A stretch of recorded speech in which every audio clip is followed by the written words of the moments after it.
آئین کے کچھ آرٹیکلز جو ریزرو سیٹس کو ڈیل کرتے ہیں، مخصوص نشستوں کے حوالے سے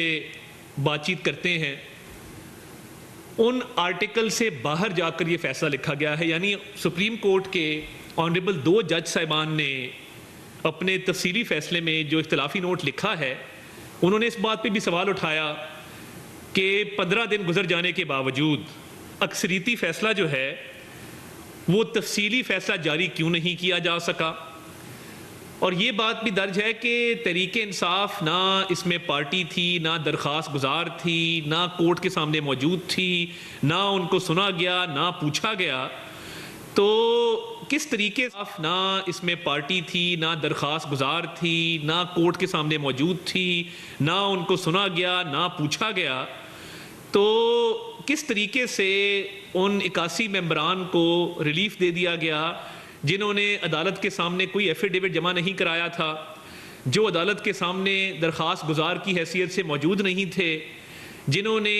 کوئی اپنا حق عدالت سے مانگا نہیں تھا، اور وہ لوگ جو مخصوص نشستوں پر منتخب ہو کر اسمبلی کا حلف اٹھا چکے، ان کی رکنیت ختم کر دی، مگر اس رکنیت کو ختم کرنے سے پہلے کے جو مراحل تھے وہ قانونی طور پہ اپنی جگہ موجود ہیں. یہ کیسے ممکن ہے کہ آپ ریزرو سیٹس، مخصوص نشستوں پہ الیکٹ ہونے والی خواتین اور اقلیت ممبران کو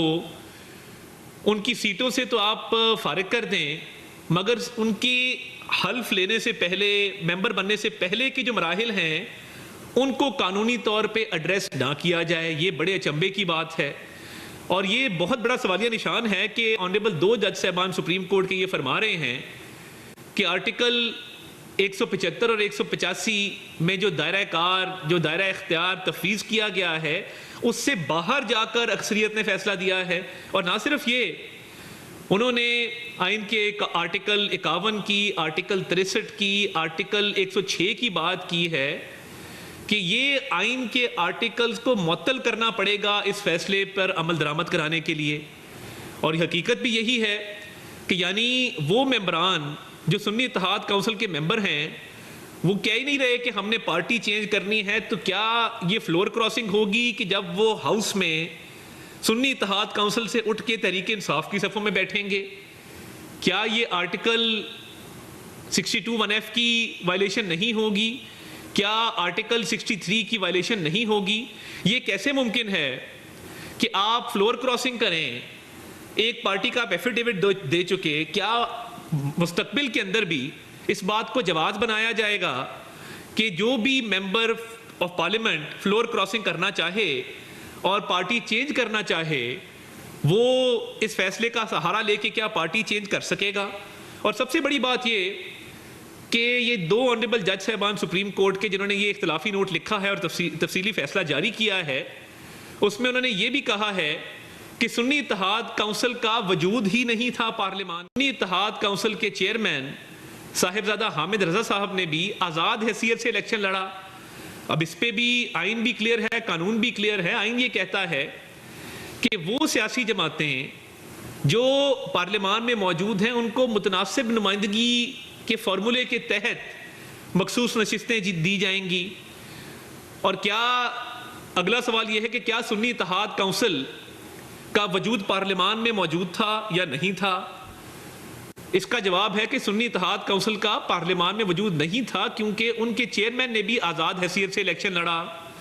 جب ان کا چیئرمین آزاد حیثیت سے الیکشن لڑ رہا ہے تو یہ تو غلطی ان تحریک انصاف کے سابقہ ممبرز کی تھی کہ جنہوں نے وہ جماعت جوائن کرنا مناسب سمجھا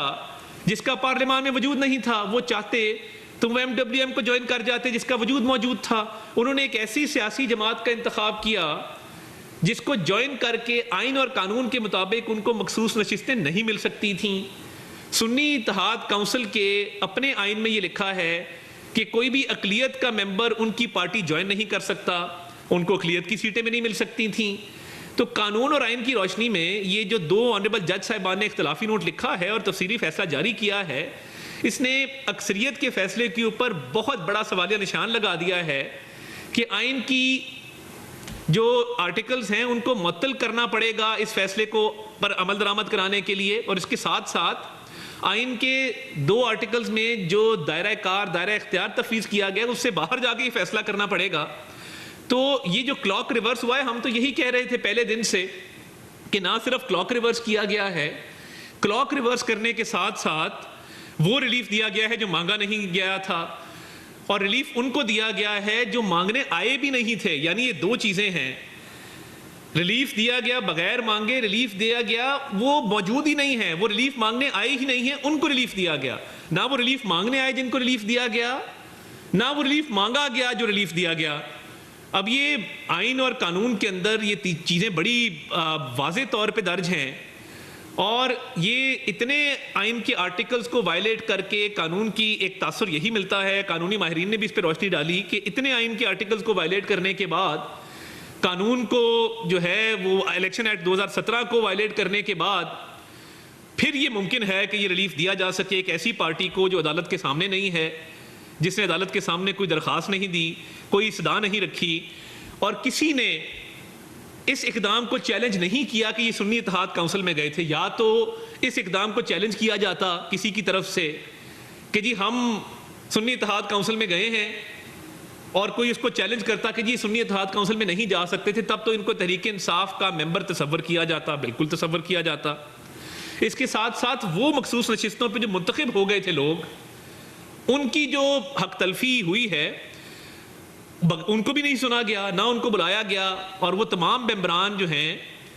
ان کا پورا پروسیس ہے, ایک شیڈول کے تحت وہ لسٹیں گئی ہیں الیکشن کمیشن میں, ان لسٹوں کی بنیاد پر ان کی شارٹ لسٹنگ ہوئی ہے, اسکروٹنی ہوئی ہے,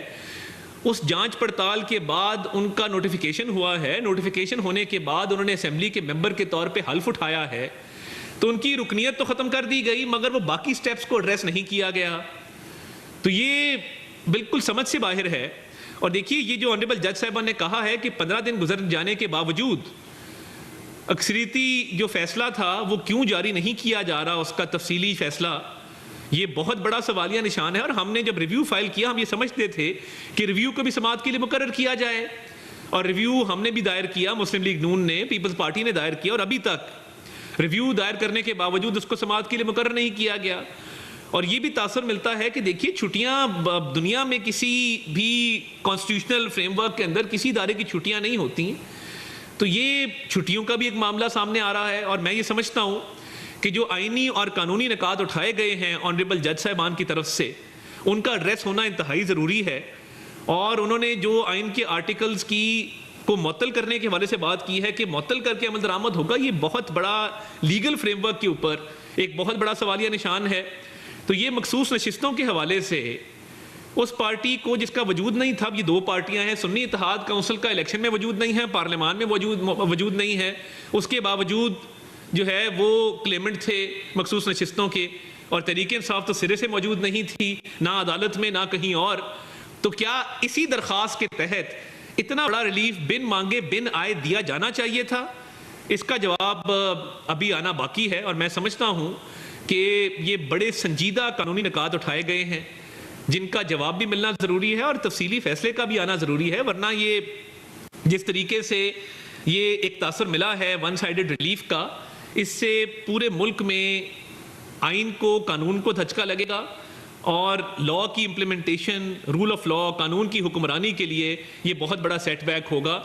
اور فلور کراسنگ لیگلائز ہو جائے گی, آرٹیکل 62, 63 جو ہے وہ معطل ہو جائے گا. تو یہ کس طریقے سے اس کو کیا جائے. اور دیکھیے ماضی میں بھی جب آرٹیکل 63A کی انٹرپریٹیشن کی گئی اس وقت یہ کہا گیا کہ ووٹ ڈلے گا, ووٹ ڈالا جائے گا, وہ کاؤنٹ نہیں ہوگا, رکنیت بھی ختم ہوگی. اب یہ کہا جا رہا ہے کہ آپ پارٹی بھی چینج کر لیں اور اس پارٹی میں چلے جائیں جس کا وجود ہی نہیں تھا, اور اس پارٹی سے اس پارٹی میں چلے جائیں کہ جو الیکشن میں موجود نہیں تھی.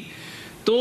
قانونی اور آئینی طور پہ سکم ابہام موجود ہے, لوپ ہولز موجود ہیں, اور یہ سپریم کورٹ کے آنریبل 2 جج صاحبان نے جو تفصیلی فیصلہ جاری کیا ہے, اس پہ میں سمجھتا ہوں کہ انہوں نے بہت ہی ویلڈ جو کنسرن شو کیے ہیں, بڑے ویلڈ نکات اٹھائے ہیں, جس کا جواب آنا جو ہے وہ بہت ضروری ہوگا. بہت بہت شکریہ.